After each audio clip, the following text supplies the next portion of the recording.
Today on Studio One, it can cost a lot to be healthy. We'll tell you how to eat right and save money. Also, it's part of the game. We'll talk to the athletes about the chatter between rivals. And a little more reverb. We'll visit with the man who tweaks the sounds of music. From the University of North Dakota in Grand Forks, this is Studio One. Hi everyone and welcome to Studio One. I'm Monty Cashel. And I'm Ashley Trudan. We have a great show for you. Later in the show, we'll be talking to a man who composes a music of a different kind. Yeah, and it's called art music. It's something that people have not really heard of, maybe. It explores different sounds and flexibility and really breaks the boundaries that has been set in the past by past composers. Does it sound like music? Sometimes. It can and cannot. It's a mixture of sounds. Okay. And we'll talk to him later in the show, and he'll tell us a little bit more about that. It'll be interesting to hear that. All right. Also on the show, most communities make recycling a priority, but one material poses more of a challenge than others. We'll tell you the problems cities and businesses are facing. And life isn't always easy. People face hardships every day. Later we'll hear about one group that makes a daily effort to look on the brighter side of things. Before we get to all of that, here's today's news with Stephanie Shire. Thanks, Monty and Ashley. Head football coach Joe Paterno was let go from his position at Penn State University on Wednesday. Paterno was fired in relation to alleged sexual abuse victims of former assistant coach Jerry Sandusky. Sandusky was arrested in early November on counts of sexual abuse of 8 underage boys over a 15-year period. Recently, a 9th possible victim has come forward in the case. Coach Paterno was set to retire at the end of the season, but was fired by the Board of Trustees before being able to do so. He was head coach for Penn State football for 46 years. Violent riots erupted on campus following the announcement of Paterno's release. Washington Nationals player Wilson Ramos has been kidnapped. He finished his rookie season with the baseball team in October. The 24-year-old player was at his home in Santa Ines, Venezuela, when he was taken away by 4 armed men. Venezuelan police say the vehicle used to kidnap Ramos was found 25 miles west of Valencia. The abduction is one of many in the area which targets wealthy players and their families. Venezuelan police say that 618 kidnappings were reported in 2009, and the numbers have grown rapidly since.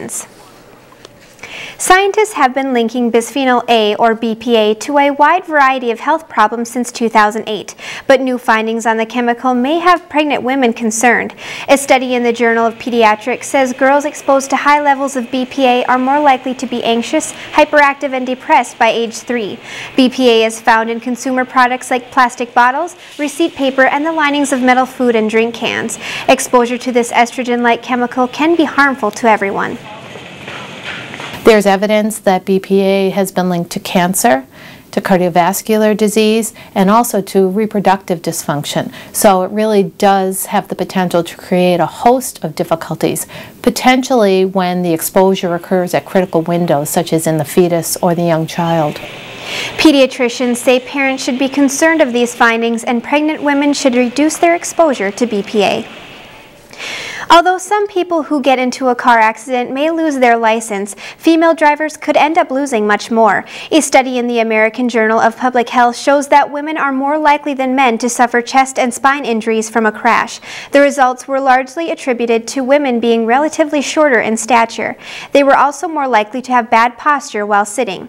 Many researchers also claim that safety features in most cars are tailored to men. Reduce, reuse, recycle. These 3 R's are well known, but abiding by these standards is more of a challenge for business owners than some might think. If these bottles went untouched or found their way to the average landfill, the EPA says it would take over 1 million years for them to decompose if they would at all. This thought could become frightening when 2 bottles become several bottles. We have several hundred pounds of glass go through here weekly, and there's just no choice of that. We just throw it straight away. And hundreds of beer bottles. I couldn't even guess. Cases upon cases. It's a fact that glass is more of a challenge to recycle than other materials. We would all love to recycle our glass. Like I said, the hundreds of pounds of glass we go through in any given week is staggering. We're not even available to recycle it at all here. It just doesn't seem right. Smaller cities have to transport their glass to the nearest recycling facility capable of taking it, and in some cases that could be hundreds of miles away. Glass is a difficult commodity to handle in great quantities as far as the markets and the weight for shipping and all those kind of things. So it is kind of a challenging commodity, especially in our rural area. Nationwide, only 25% of glass containers are recycled. It's something many communities struggle with. However, expanding recycling programs have numerous benefits. It creates jobs, and it also saves landfill space, and landfills are not inexpensive to operate by any means. These 2 bottles may have lives long as 1,000,000 years, but thanks to the act of recycling, they will get multiple uses in their lifetime. I'm Brian Gendro reporting for Studio One. According to the UK's Recycling Guide, recycling 1 glass bottle saves enough energy to power a computer for 25 minutes. And that's the news for now. Monty and Ashley. Thanks a lot, Stephanie. Well, there's certainly a lot of opportunity to recycle a lot of different things. We try to recycle at our house, so we're doing our good deed. Let's head to Katie Link for the weather news. She's going to talk about some snow that's happening in the Midwest. Thanks, Monty and Ashley. A large low-pressure system actually just cruised through the plains on Tuesday and Wednesday, creating quite a snowstorm for those locations. Now, here's a surface map that describes what went on here. So we have a low-pressure system just centered over Iowa and Missouri. And as that low-pressure system basically just followed that stationary front to the northeast, a band of moist air wrapped around counterclockwise around the low pressure system. Now, as this moisture reached cooler air, it did dump quite a bit of snow on the area. So we're looking at the area just here in Iowa and in Wisconsin. Now, taking a look at this map, this shows that we have about 1 to 3 inches in this pink area, and 3 to 6 inches of snow were dropped in the blue area, with some locations even a little higher than that. So when you're forecasting for snow, what you really want to look at is the amount of precipitation forecasted. So it'll only give you the amount of water vapor. So for 1 to 3 inches, you'll probably see about 0.1 to 0.3 inches of water vapor. So when that happens, then you usually use about a 10 to 1 ratio. So for every 0.1 inch of precipitation, you're usually going to get about an inch of snow. So taking that into consideration, here are the snow totals that we saw on November 9th. We saw Plainsville, Wisconsin at 7 to 8 inches of snow, Highland, Minnesota at 1.5 inches, and Edgewood, Iowa at 2 inches. Now, taking a look at the week ahead, we are going to see cooler than average temperatures on the western coast and a little bit warmer than average temperatures on the east coast. Now, along with that, we are going to see wetter than average up here in the Ohio River Valley and in the Great Lakes region. And Texas is actually going to continue with the dry spell that they've been seeing with drier than average conditions. And along with the Pacific Northwest, wetter than average conditions with those cooler conditions.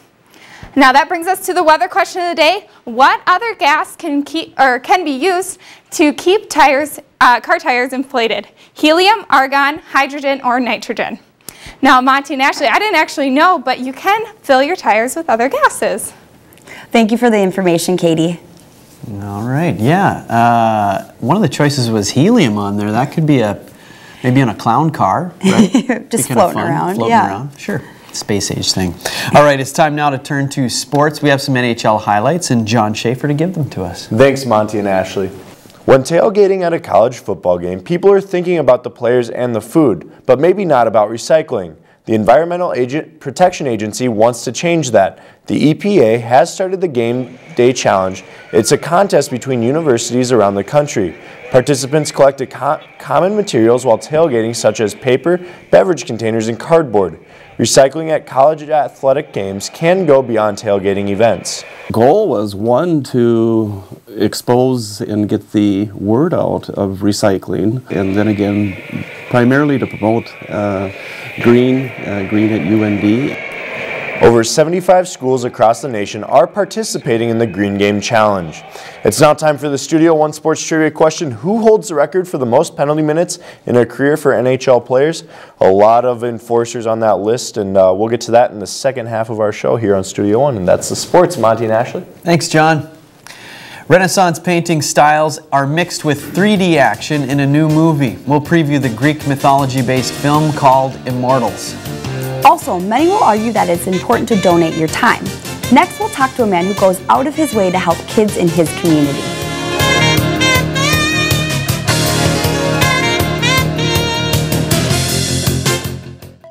The University of North Dakota School of Medicine and Health Sciences is meeting the challenge of future healthcare workforce shortages.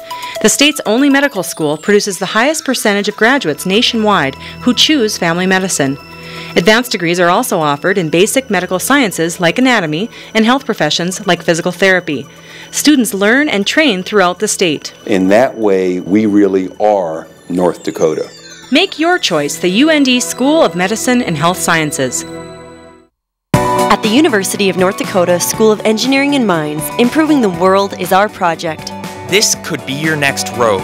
Our research helps heat your home without hurting the environment. You drink clean water because of my work. We push technology to improve quality of life. This field could fuel your car. Petroleum production can be more efficient. One day, my ideas will impact you. I am an engineer. Accounting at the University of North Dakota is more than just numbers. It's about maintaining a history of high-quality education and developing leaders in the accounting profession. While numbers stay the same, the UND accounting program continues to evolve. UND hosts one of the country's best accounting programs and now offers a master's degree in accountancy. Accounting at the University of North Dakota. Numbers accelerated.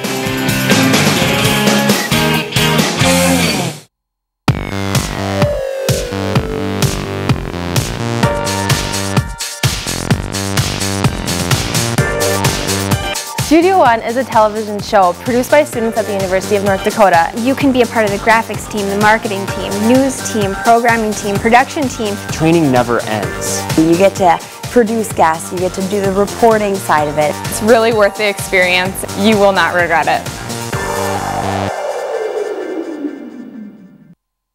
Help others live to their full potential. Improve clients' mental and physical well-being. Excel in one of the top healthcare careers of the future. Occupational therapy students at the University of North Dakota experience high-quality education in small classes. You have to come to 45 degrees, even in a normal motion pattern. Your healthcare career begins at the University of North Dakota. You're watching Studio One from the University of North Dakota in Grand Forks.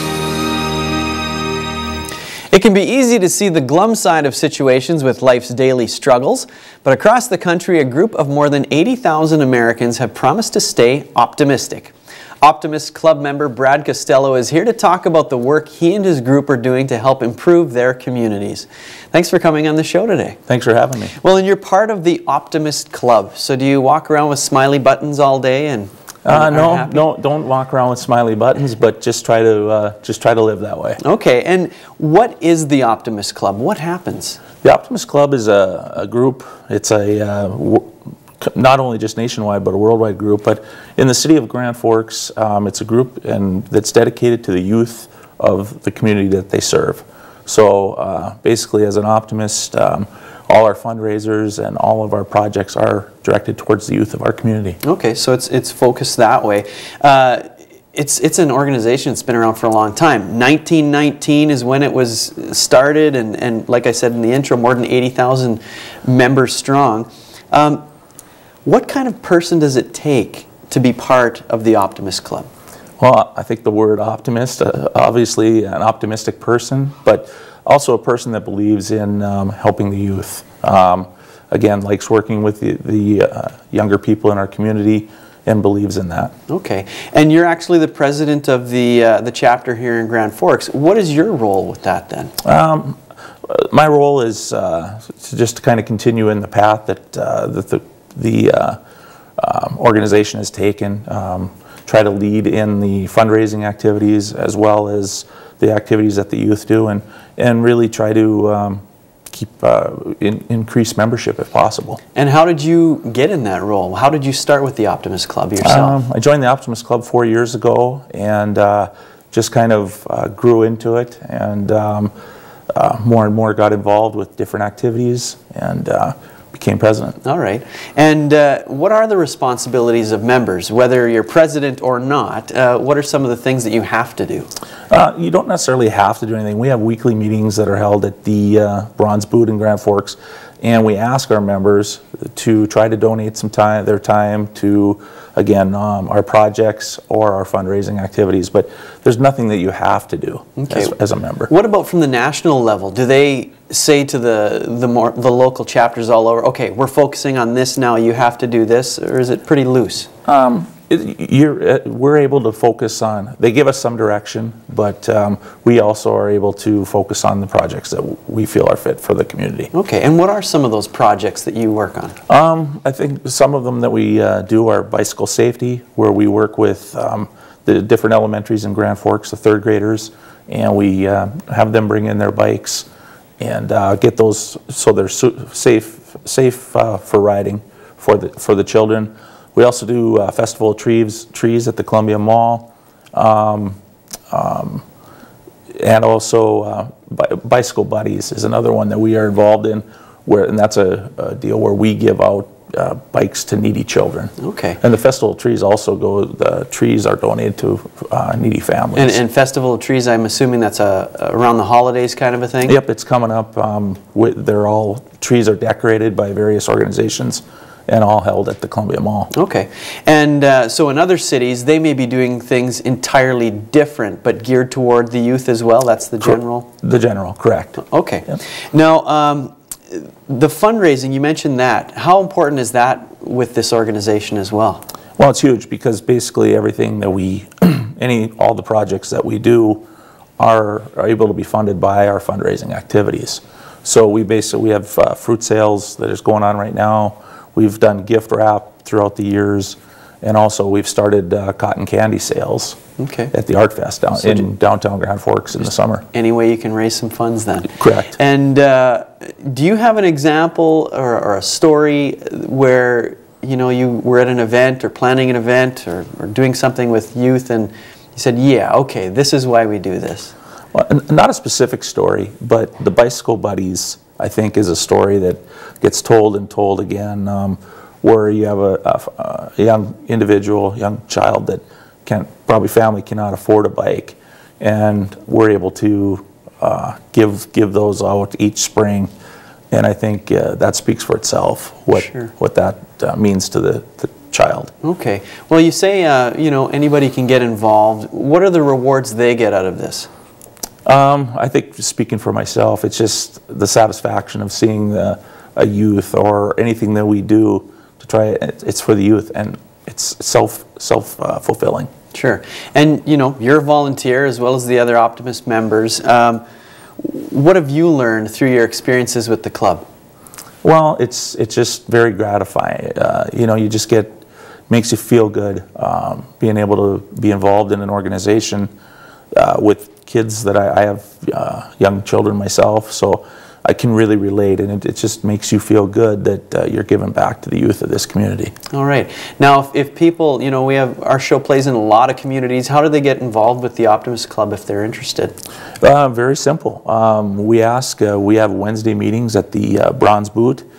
We'll buy you lunch if you just come on down, and we do go through you fill out an application. And that's basically, it's an annual fee of $110. There's also, and with that we ask that you do some activities. We also have a Friend of Optimist, where if you're not able to or don't feel that you are able to maybe volunteer as much of your time, but believe in our cause, you're able to do that. And I'm sure in other communities they can find Optimist clubs in there as well. Absolutely. All right. Brad, thanks so much for coming on and telling us about this. Thanks for having me. Coming up, friendly banter is common in competitive sports. Sometimes this can turn to trash talk. We'll tell you how much this can help or hurt a player's game. Also, this guy has been involved with music since early childhood. We'll show you how he's helping others break into the industry.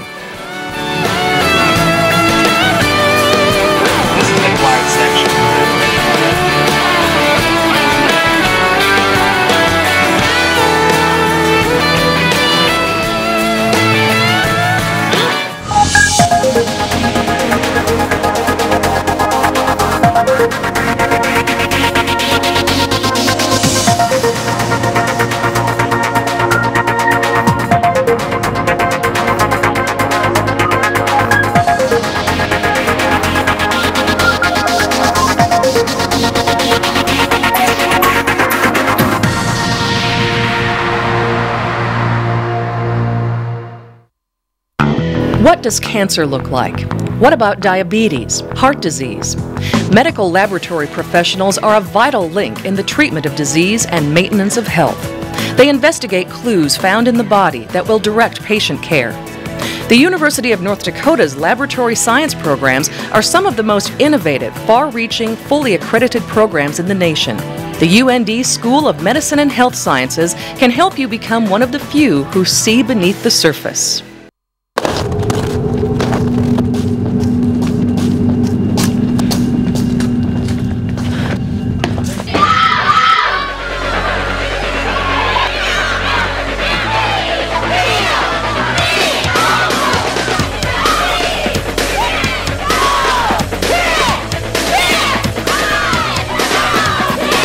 It's not the size of the woman in the fight.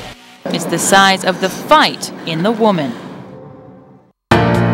Some consider graduation the end of the college experience. For others, it's just the beginning. And the university provided an environment where I could grow. For many years after I graduated, I'm still receiving dividends from my experience as a student at UND. The University of North Dakota Alumni Association is committed to growing the university by growing the alumni family.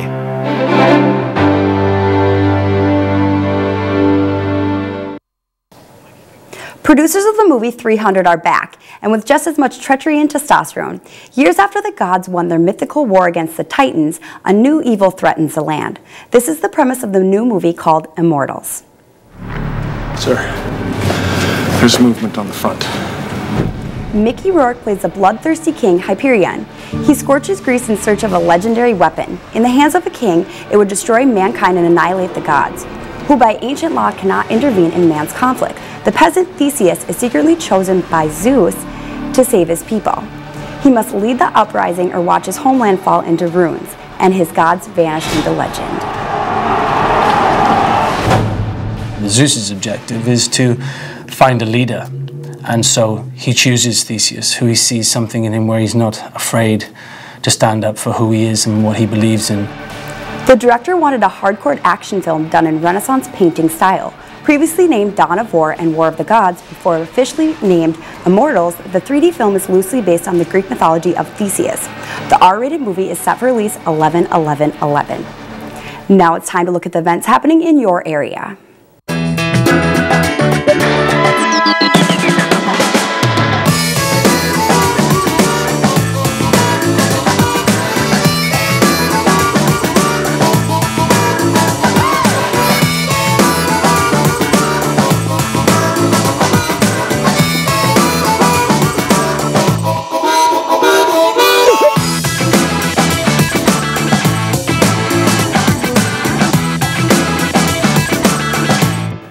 Musicians spend hours to get the perfect sound.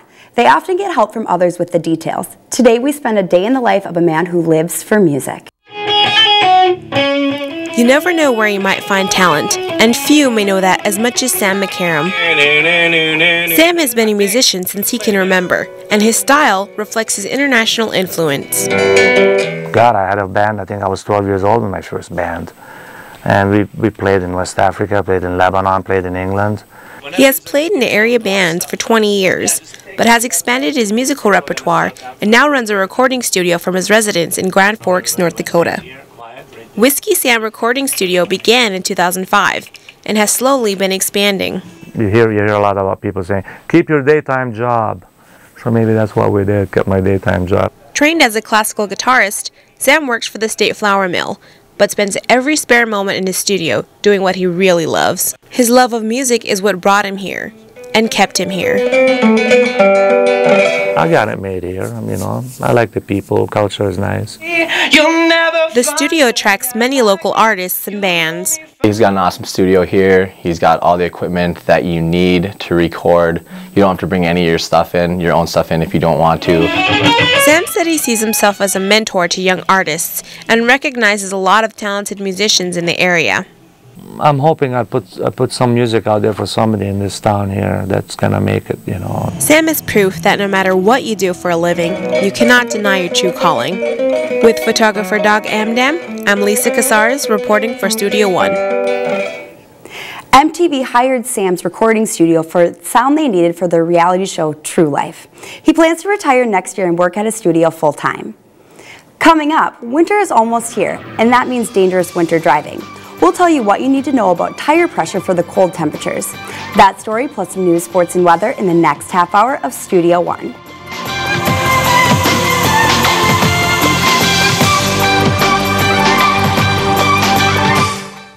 Closed captioning for Studio One is underwritten in part by NDAD, helping others to help themselves. If this tennis ball represents today's environmental challenges and these puppies are the EERC, then tackling those challenges is just another workday. At the EERC, we're improving air, water, and soil quality, developing renewable fuels, cleaner power plants, and discovering new ways to use our natural resources. And just like those puppies, we'll never tire of the pursuit. EERC, putting research into practice. Help others live to their full potential, improve clients' mental and physical well-being, excel in one of the top healthcare careers of the future. Occupational therapy students at the University of North Dakota experience high-quality education in small classes. Now to come to 45 degrees, even in a normal motion pattern. Your healthcare career begins at the University of North Dakota. Some consider graduation the end of the college experience. For others, it's just the beginning. And the university provided an environment where I could grow. And many years after I graduated, I'm still receiving dividends from my experience as a student at UND. The University of North Dakota Alumni Association is committed to growing the university by growing the alumni family.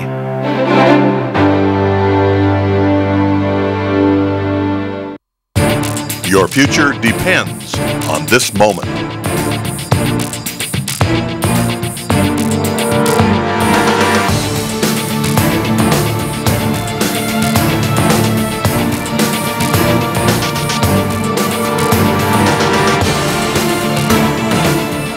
Take the path that leads to your future.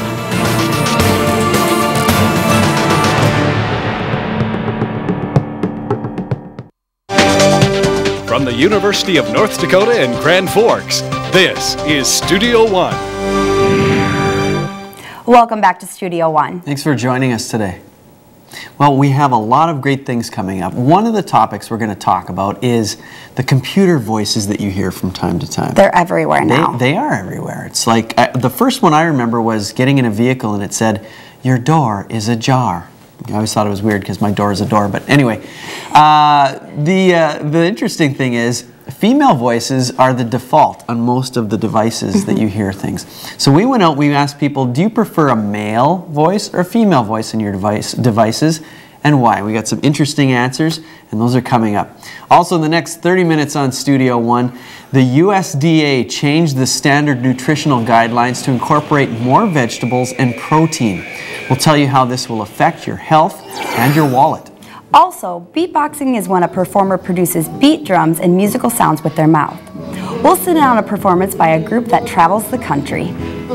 And we'll talk to a man who breaks boundaries with noises that may not be familiar to most. He creates music that only can be described as art. But first, here's today's news with Stephanie Shire. Thanks, Monty and Ashley. Texas Governor Rick Perry is facing heat again this week for his public speaking. The presidential hopeful baffled audiences when he had a brain freeze during Wednesday night's GOP debate. During his remarks, Perry intended to tell audiences the 3 agencies of the federal government that he would eliminate if elected, but the Texas governor blanked after listing only 2. When he wasn't able to name the 3rd agency, he left audiences with oops.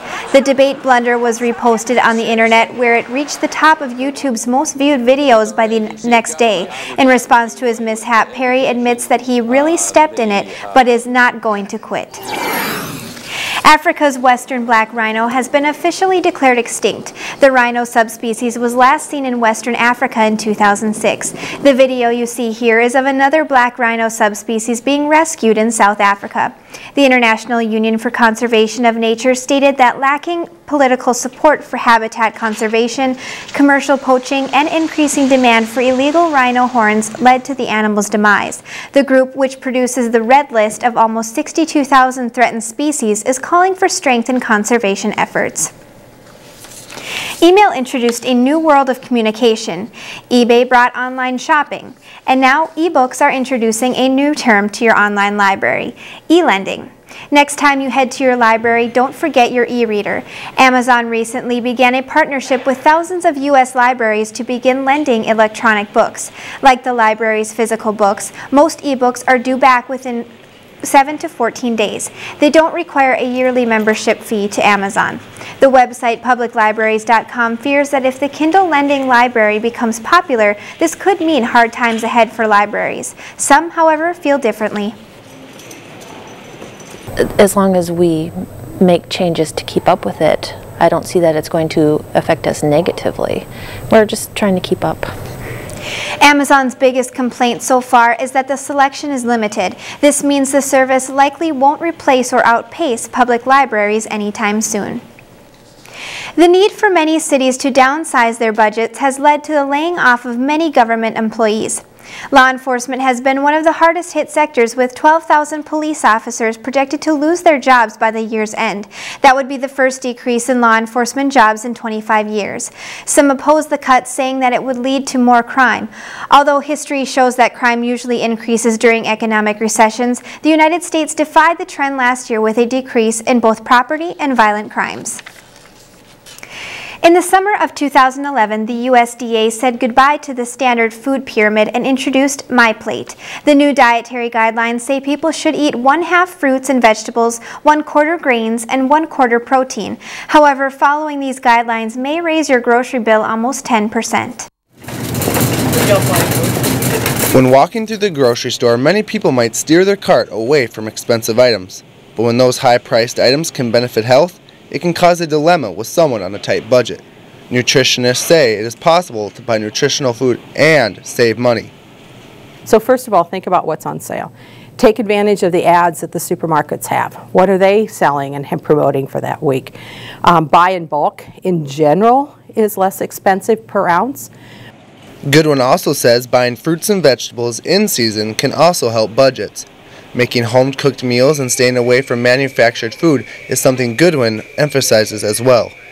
The more that a food manufacturer has done the work for you, you're paying for that. So when you buy a prepackaged pizza, for instance, that all you have to do is put in the oven, it's going to cost more than if you made that from scratch. The average American spends $4,000 a year on groceries. They would spend $380 more a year if they followed the new MyPlate guidelines. But some say this will save money over time. In the long run, if you don't eat well, you're going to be sick and pay a lot more in doctor bills. Although being a smart shopper may be a hard transition, using these tips can help balance your health and your diet. With photographer Megan Rangeloff, I'm Kent Lutzen reporting for Studio One. Research from the University of Washington shows almost 15% of households in America say they don't have enough money to eat the way they want to eat. It's estimated 49 million Americans make food decisions based on cost. And that's the news for now. Monty and Ashley? Thanks a lot, Stephanie. Yeah, I mean, walking in the grocery store, I know there's some things you know you want, you're going to get them no matter what, but cost, I mean, that's why there's coupons and everything else. Mm-hmm. People really care about that. I know, it makes a big difference if you have a coupon and what you want to buy. Let's head now to Katie Link to talk to us a little bit about November tornadoes. Thanks, Monty and Ashley. Oklahoma actually saw 6 tornadoes on November 7th. And as us in the upper plains may think that this isn't tornado season anymore, in the southern states they actually see a second round of tornado season. Now what they saw on November 7th were tornadoes, large hail, damaging winds, and flooding. Heavy rains caused flooding in many locations, causing streets and creeks to flood, and additionally damage to homes and trees and buildings were also reported.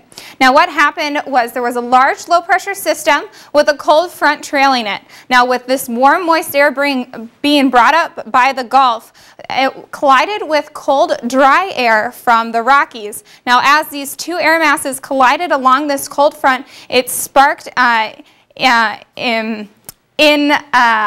it sparked up some tornadoes and severe weather. Now, these systems were caused by just one supercell causing 6 tornadoes along this path, and again noted 5 to 9 inches of rain were reported, as long as 81-mile-per-hour wind gusts and large hail. Now, that as we are moving into these winter months, it is important to keep your car intact and winterize it. Tires that once seemed plump, perky, and ready for life on the road can suddenly appear droopy with the arrival of winter. Most people expect their car's tires to lose their oomph with colder weather. However, they may not understand why. Well, that just goes back to the ideal gas law. And as the temperature goes down, the pressure will go down. Mechanics say tire pressure is important to keep an eye on. However, not everyone will be quick to add air to their saggy tires. There is pros to having the tire pressure a little bit below the suggested during the winter months, because you are putting more surface area on the ground, so you can get better traction on ice and snow. You don't want it too low, otherwise it'll cause more wear on the tires. Air is most commonly used in tires, but people do have the option of filling up with nitrogen. Nitrogen has been said to leak less out of tires than air. Some mechanics disagree.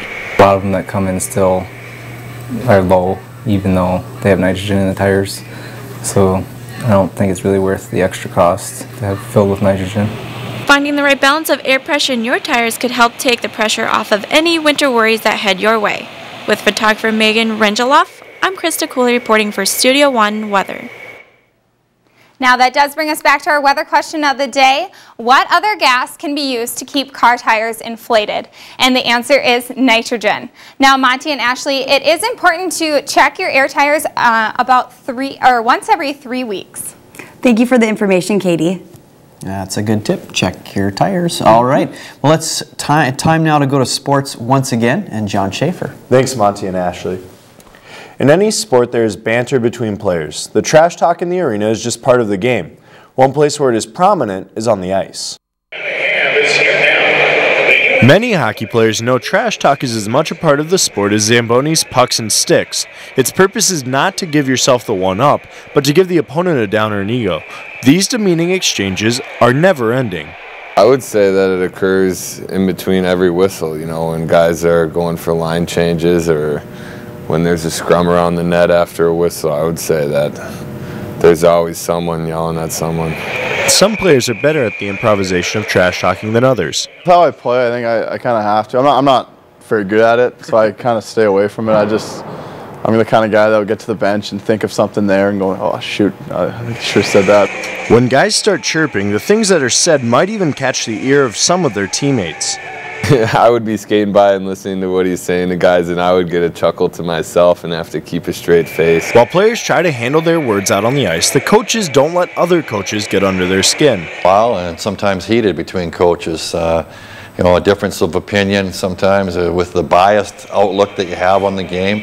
You know, for the most part, things are handled in a calm manner with a handshake or behind closed doors.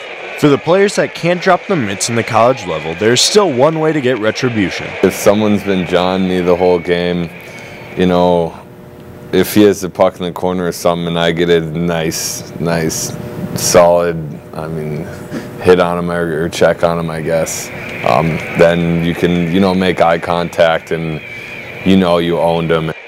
Next time you're playing a game of hockey, just remember, if you want to talk the talk, be ready to pay the price on the scoreboard or out on the ice. Coach Eads says that some of his best friends that he coaches with sometimes get into it with him, but it is in the competitive nature of the sport. He does not take it personal. Now the answer to this week's Studio One Sports Trivia question, who holds the record for the most penalty minutes in a career? Tiger Williams with 4,421 minutes in 14 years of hockey. That's the sports, Monty and Ashley. All right, thanks, John. It is proven that people generally prefer the sound of a female voice. Many of our electronics talk, and the default setting is usually a woman. We wanted your thoughts on what voice you prefer. Those answers are still to come. Also, hip-hop music has incorporated the sounds of beatboxing for years. Beatboxing is the art of vocal percussion. We'll listen in on one duo that strums and beatboxes across the nation.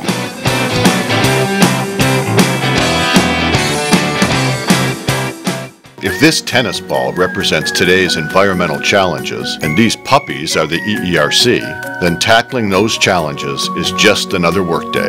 At the EERC, we're improving air, water, and soil quality, developing renewable fuels, cleaner power plants, and discovering new ways to use our natural resources. And just like those puppies, we'll never tire of the pursuit. EERC, putting research into practice. Your future depends on this moment.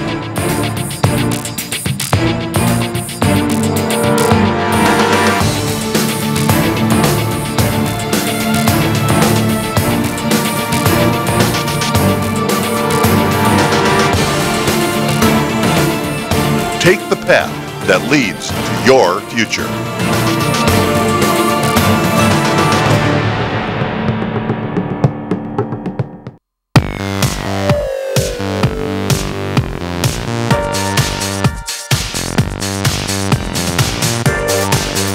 Studio One is a television show produced by students at the University of North Dakota. You can be a part of the graphics team, the marketing team, news team, programming team, production team. Training never ends. You get to produce guests, you get to do the reporting side of it. It's really worth the experience. You will not regret it.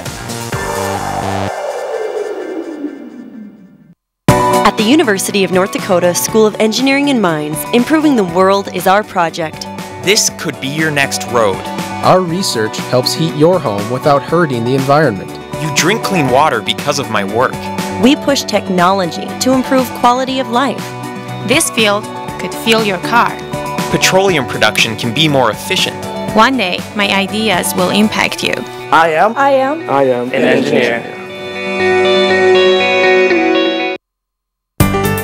You're watching Studio One, your source for news, weather, sports, and entertainment. Sometimes 2 guys and 2 instruments are all it takes to wow a crowd. We'll show you how one band keeps it simple and unique with their creative sound.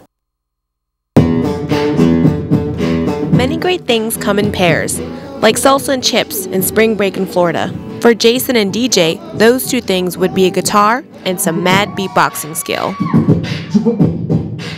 We're very organic sounding, and it's really stripped down. The band is called Scratch Track, a word in music that stands for a rough cut of a song. Not a scratch crack. Don't even think about saying that, by the way. Some have described their music as a fusion of funk, rock, hip-hop, gospel, and more as the soul of their sound. These musicians rely on more tangible things to spark their creative fire. You know, I think you just can't help but be inspired by great art, you know, visual, musical. The band remains closest to the college crowd. They tour at several colleges and universities throughout the U.S.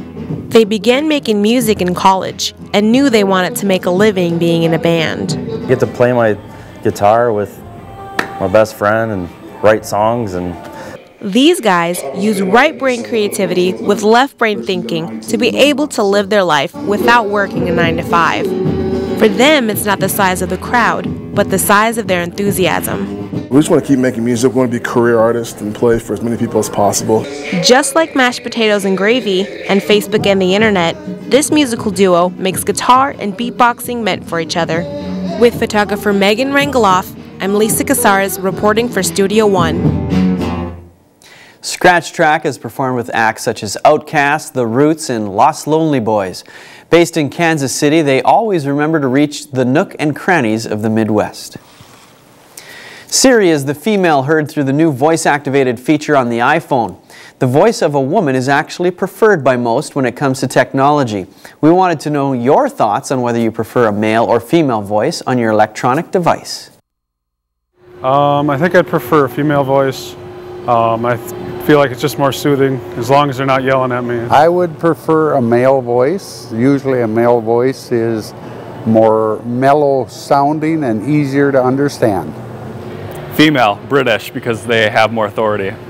I think I'd prefer a male, mainly because women have a tendency to speak fast, too fast, And I'm a little older, and so I'm a little slower to understand things too. I prefer a female voice. It seems to be more soothing, I guess. And I'm married to a pretty strong woman, so I'm used to taking orders from a woman. Since I'm a retired colonel in the Air Force, I am very confident in a loud, distinct, clear voice. Makes no difference if a male or female. A comment from our Facebook page from Iowa. Kevin says, if I had to choose, I'd say female, mostly because they are more realistic to me, which isn't saying much. Also, Amanda from Sioux Falls, South Dakota, all have to go with a Freddie Mercury impersonator and commands that are strictly sung. From time to time, people also send us their videos. We had a web video comment from Rochester, Minnesota.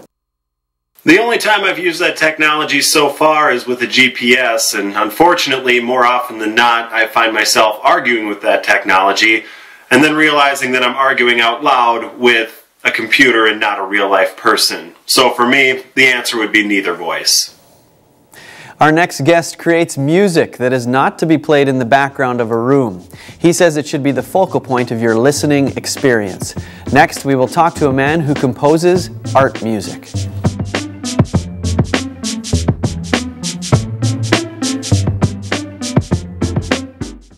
Closed captioning for Studio One is underwritten in part by the Listen Center, where meeting friends at Listen is a groovy thing to do and has been since the days of Woodstock.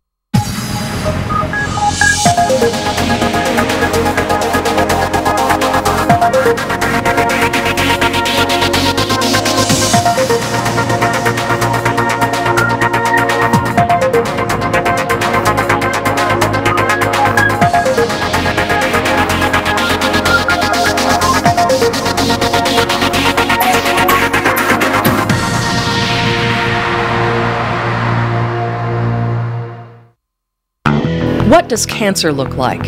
What about diabetes, heart disease? Medical laboratory professionals are a vital link in the treatment of disease and maintenance of health. They investigate clues found in the body that will direct patient care. The University of North Dakota's laboratory science programs are some of the most innovative, far-reaching, fully accredited programs in the nation. The UND School of Medicine and Health Sciences can help you become one of the few who see beneath the surface.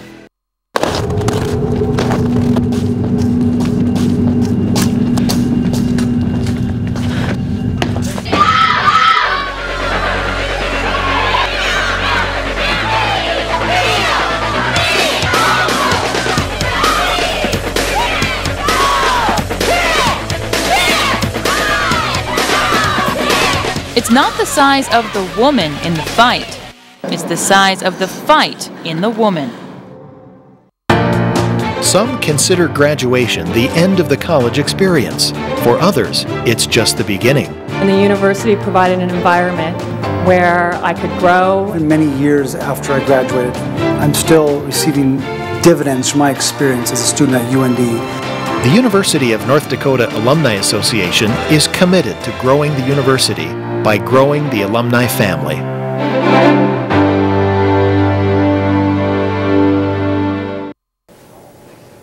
Art music is not performed for the sole purpose of making money. It is composed and performed because it breaks boundaries that were set by past composers such as Bach and Mozart. It also explores different sounds that the average music listener may not be used to. Composer Michael Whitgraf is here to talk about art music. Thank you for being here, and congratulations is in order. Recently, you won a regional award. I did. The Northern Valley Art Council's Music Artist of the Year. Yes. Yeah, but we're not here to talk about that in particular. We're here to talk about music that you compose called art music. Mm-hmm. How did you get involved in art music? Ever since I was a kid, 12, 13, 14 years old, I wanted to be a composer. My dad was my band director in high school, and he was a band director when I was a little kid. My mom taught me piano. It's a musical family. And my dad has a huge collection of classical music, LPs. Do you know what they are? Records. And I listened to them all the time. And by the time I was an early teenager, I was listening to them every day. And I wanted to be a composer. In fact, I thought when people went to concerts and clapped, they were clapping for the composer, whether the composer was dead or not. I had no idea that you would clap for the piano player or the violinist. So it's a little bit of an experience. How would you describe art music? Art music, it follows the tradition of the great composers. You mentioned Mozart and Bach. You know, through Bach, through Mozart, Beethoven, Brahms, and then into the 20th century where it starts getting a little bit stranger. But each one of those composers broke some boundaries along the way. You know, they recognized the history and the tradition, and they were taught in a history and a tradition, but they also recognized that to copy their predecessors is not the way of an artist. You need to push forward and I don't know if progress is the right word, but you need to expand and explore and try new things. And that's the lineage that I come from. In the 21st century, the music is sounding a little bit different than people are used to nowadays. Why do you compose art music? Because, you know, that's a good question. Part of it is because I always wanted to be a composer, and now I'm trained. I got 2 graduate degrees in composition, and that's what we're trained to do, is explore. The other reason is I suspect that I've listened to so much music that I don't want to say it bores me, but I really have a yearning to get something new and different in my ears, because I have listened in my life to so much music. We actually have a clip of one of your compositions, so we'll just take a little listen to that. Okay.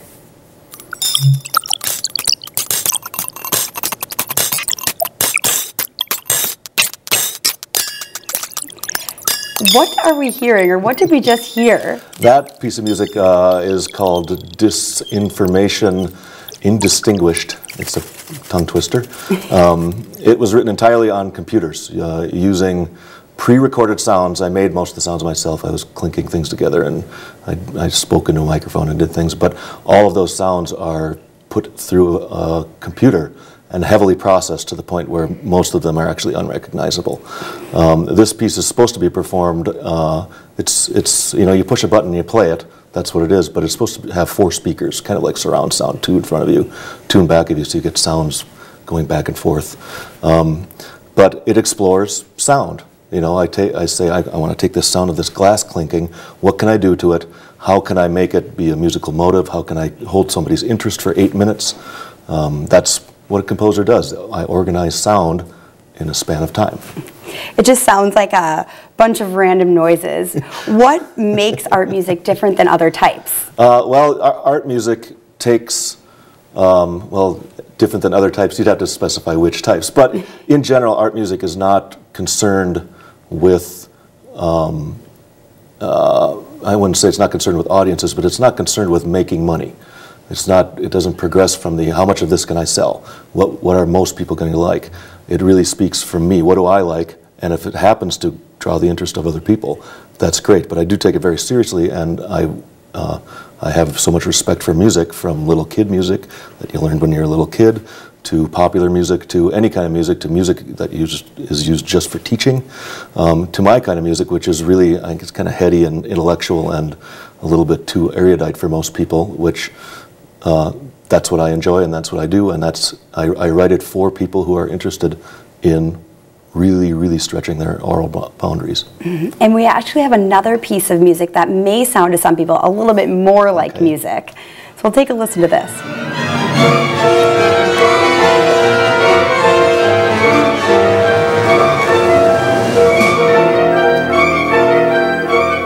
It sounds different than the first piece. How is it different? It's different, first of all, that it didn't use any computers to make the sound. It's for an orchestra. And that's an orchestra performing it. So using acoustic instruments, in other words, that the first piece was using entirely computer processed sounds. So yes, it's radically different. Writing for an orchestra, I have to think differently. I have to go, well, the violins can't make a sound that sounds like glasses clinking together, and they can only play notes so fast, and they can only play so low, they can only play so high, and the trumpets can play louder than them. And there's all these restrictions that are on me, but you get the sound of an orchestra, which is pretty cool, and that's why it sounds more like something you're familiar with, because it's with, you know, the orchestra's been around for over 200 years. Why are we exploring this type of music, or why do you explore this type of music? Why not? What else do humans do? I do it because I'm interested in sound. I'm a musician. I'm a composer. To the term art music or art anything means that it's not for anything, yet it's for everything. It's not for anyone, yet it's for everyone. Everyone can get something different out of it. So that's really why I do it. Well, thank you so much for being here. I know we explored a lot of different music. Thank you. Thank you. You're watching Studio One from the University of North Dakota. We'll be right back after this.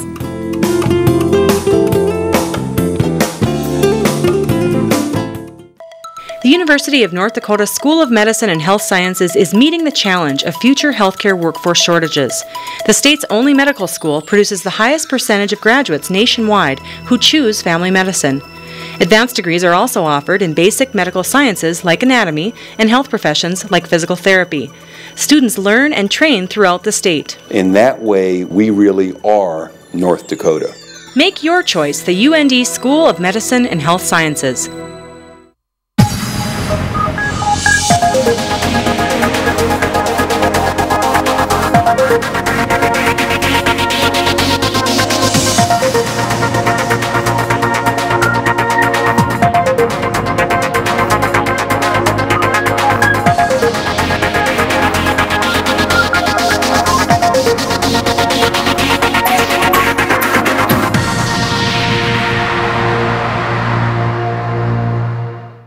If this tennis ball represents today's environmental challenges and these puppies are the EERC, then tackling those challenges is just another workday.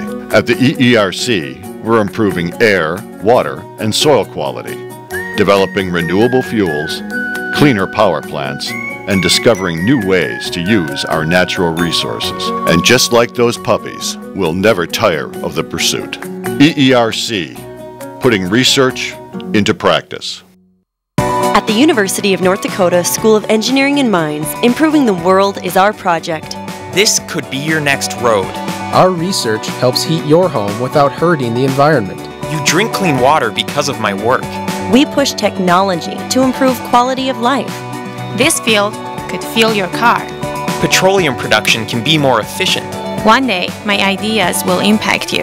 I am an engineer. What does cancer look like? What about diabetes, heart disease? Medical laboratory professionals are a vital link in the treatment of disease and maintenance of health. They investigate clues found in the body that will direct patient care. The University of North Dakota's laboratory science programs are some of the most innovative, far-reaching, fully accredited programs in the nation. The UND School of Medicine and Health Sciences can help you become one of the few who see beneath the surface. Tune in next week on Studio One. We'll visit the underbelly of the city. One of our reporters followed the path that our wastewater takes to get clean again. Plus, we'll have other news and entertainment stories for you. We're going to leave you now with pictures of the American flag in honor of Veterans Day, courtesy of photographer Matthew Petroviak. From all of us here at Studio One, have a great week.